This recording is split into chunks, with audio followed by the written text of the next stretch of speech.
Hi, I'm Trev. Just going to basically show you what this can achieve through a piece of tantalised timber like this. In a lot of situations this would be in a retaining wall situation, just sticking up out of the ground, and there's several ways to cut it. This has been cut with a chainsaw, as you can see. Not the best cut. You can use other saws. I used this mainly just to try it initially, and other hand saws tend to bind up in the treated timber. It's not the easiest thing to cut with a hand saw at all. Right, so basically try and get this started for you, and what ends up happening, obviously, using the saw on the pull stroke. Okay, it doesn't matter how deep you are into the cut, it just basically takes the same amount of pressure to keep cutting.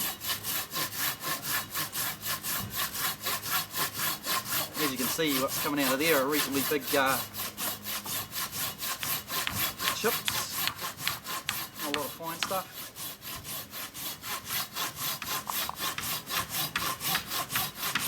Now, this being clamped to a saw is not an ideal situation, but normally if this was concreted in the ground, it would be solid, and then you could really put the power on, put it a lot faster. Okay, there's been situations where we've had to have a nice cut on the top of a retaining wall. Obviously the finished look, you're not going to achieve that with a chainsaw.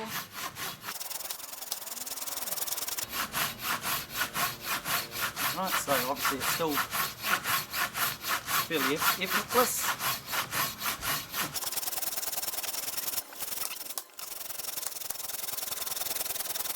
Now obviously I'm just doing this freehand, but normally I'd have a pencil mark around it to follow. So hopefully by doing this freehand we should have a reasonably straight cut.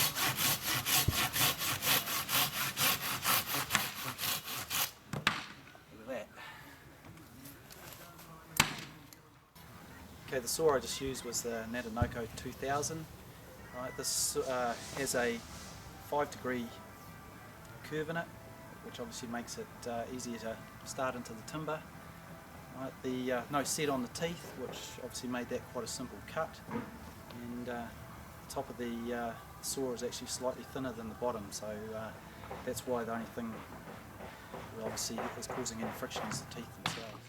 Okay, in the past I've used a saw like this. Great saw in itself. The problem with the standard saw, right, is actually when you're cutting into something like this, because there is a set on the teeth as you get further in, the friction increases and it actually gets harder to cut. You can see the dust is a lot finer there, so we're not cutting as efficiently as the other saw. What tends to happen, especially if this timber is wet, is this will bind up the further you get in, because obviously dry on the outside, wet on the inside. What we'll do is we'll cut right through it and give you a comparison with the saw cut.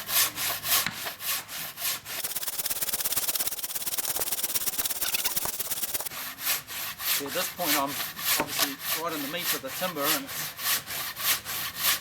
let me put a bit of work into it. I can tell you now, compared to the last cut, I'm feeling a lot more fatigued.